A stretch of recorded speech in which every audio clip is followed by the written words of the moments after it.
Remerang kaskatero, kaya tuloy natatakot ang pasahero.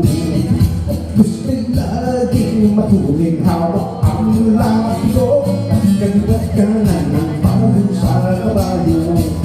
Utatan ko, nagkakasero, huwag paluin ang kabayo. Pag ang kabayo'y nalagyo, hindi nakapreno ang punta ko ay sementeryo. Si Tata sobrang tigas ng ulo, hindi maawat sa pagiging kasero. At gusto'y laging matuloy ang takbo ng kabayo.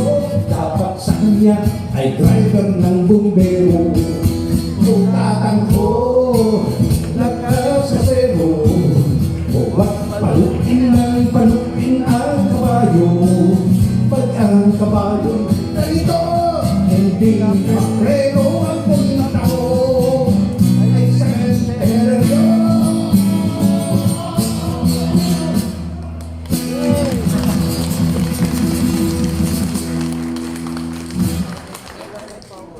Parang banda tunog din ang